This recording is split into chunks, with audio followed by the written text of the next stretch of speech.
Well, hello and welcome to a quick news video. Well, there it is. This is in regards to the matchmaking system, which has apparently been improved. So it was updated on the PTR, and as of yesterday, it's actually currently live. So I'm going to read out what Pete Steele says in regards to the matchmaking system changes. Greetings, scouts, tinkerers, harbingers, and wardens. In the ongoing effort to improve your online experience, we've updated the matchmaker logic for Melee. The intent is to lower the queue times, but associated risk comes in the form of potentially more adept opponents. Good luck and have fun. So, what does this mean? Well, this means that you are more likely to find a game, but that also means you're more likely to come across a really good opponent or a really bad opponent. It's going to be much more diverse as to the ladder pool, or rather the pool of players that you can select upon fighting, if that makes sense.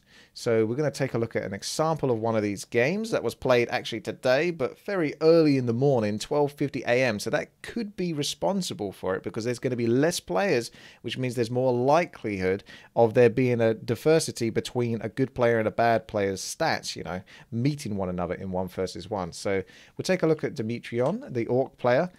He's an average, happy-go-lucky, casual player by the looks of it, with 16 wins and 25 losses. If we take a look at his opponent, Snipe Me, this is Enter. He's known as Just a Gusu. He's a very good player. He's beaten me a couple of times. I was not happy about it. I shouted Undead Imbalance to the skies, and I hold true with that. He's an incredibly good Undead player. As you can see, he's got 30 wins and 2 losses, so he's currently making the most of this ladder. I mean, he would get very good stats anyway. But with this kind of system, you're more likely to come across people that come across those, like, you know, these 80 to 90% win rate ratios, because they're more likely to come across lesser skilled players. Now, this can be an issue in the sense that it might scare the lesser skilled player, because they'll feel, oh, I just got crushed that game, I don't want to play anymore. But on the other hand, you could look at it from the point of view that perhaps that player might want to up their game or learn to get better. So we can't really make a true judgment on, you know, how this is going to regard how a lot of players, you know, how they're going to respond to this when they're coming across high level players. Because in War 3 Arena, you had basically a similar deal. I don't know how their system worked there, but their system worked in a way that you would see a lot of people with incredibly good stats, Hawk and all of these guys.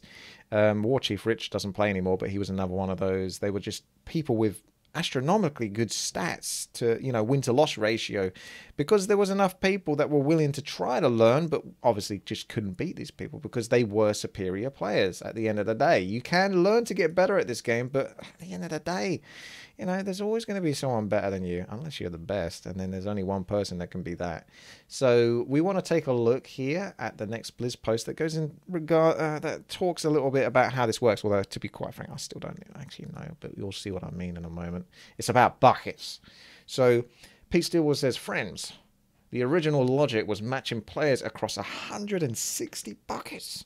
We lowered it to 40, hence the risk of encountering boss level opponents. We can tweak that number over time, but this is definitely a temporary fix. So this is the most important thing to take out of this before you go throwing the, you know, the baby out the pram or the toys out the pram. You probably want to keep the baby in the pram and just chuck the toys out. You're getting less trouble that way. But this is a temporary fix, so they're obviously looking at ways to go about improving this system. So you're going to need your help. So let me know in the comment section below how this has affected you as you're playing. I'm going to find out later on when I'm streaming, later today at twitch.tv/witty. Of course, I'll be streaming live. I basically stream every day. A lot of 1v1 as well, so that's a good way to go about this. So I will talk about how this affects random team as well, at least my opinions. But the bucket thing, I don't really know how that works, but someone did make a point that essentially this means it's 4 times more likely, because it's from 160 to 40. You would have thought it'd be the other way around, but anyway, that's 4, you know, divided by 4. It should be 4 times more likely to find an opponent. But of course, you know, you're 4 times more likely to come across someone far better than you. I don't know if that's so much true, but you know what I mean. It's the way it worked before is you'd get 8-0 or 9-0 or 12-1, 16-2, these kind of stats, and you would basically never be able to find a game again. And the only way you could find a game was to create a new account, and this just means smurfing, and you're basically just doing the same thing by beating new opponents all over and over again. just on a new account rather than on your main account. So, you know, this issue's always occurred. So I think these changes are for the better. I'm not sure a lot of people are going to be upset about playing against high-level players, but you're just going to play against them anyway when they're smurfing. Do you know what I mean? So this is for the greater good, I think, but obviously they want to try to find a good balance here with the temporary fix. And they also look like they're going to look into anti-cheat, but of course I'll do a video on that at another date, and that's very interesting too. So what was my last opinion in regards to the random team?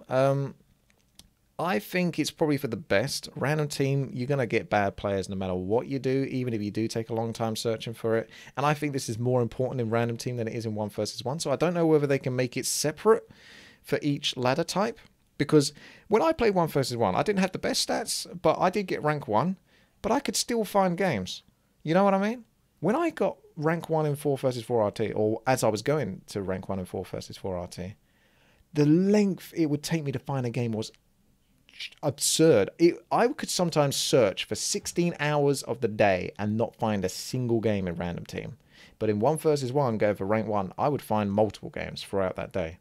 So 1 versus 1 has never really been too much of an issue, so I don't think that needs to be changed too much, because you pretty much will always find a game in 1 versus 1. You'll be hard pressed to be searching for a long time in 1 versus 1. That still happens, don't get me wrong. You can improve this, so definitely improve the buckets, but maybe not quite so much in 1 versus 1, because players like Todd and Grubby are incredibly good players, and I watch them stream and I see that they sometimes struggle to find games, and it makes them frustrated on Battle.net. So we obviously want them to stay on Battle.net, so we want to make it easier for them to find games, but don't do it to such an extent that they can play against 16 wins and 25 losses. That's a little bit OTT. But 4 versus 4 RT, bigger game types like that, I think the ladder, you know, the player pool needs to be extended.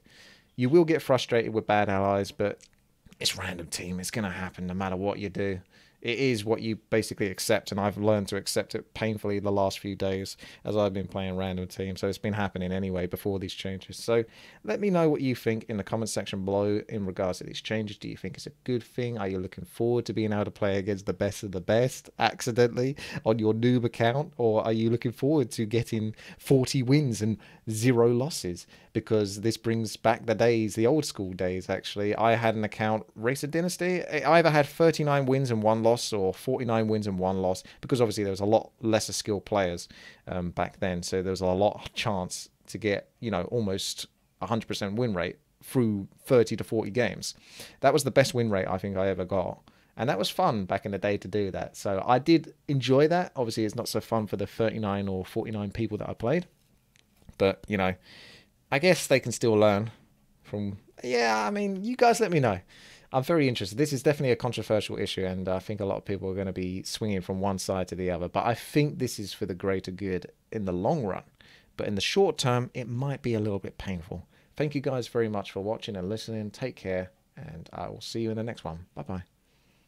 Hey, WTii here. Thanks for watching. If you enjoyed this video, hit the thumbs up button and make sure to subscribe to my channel for Warcraft free content every day.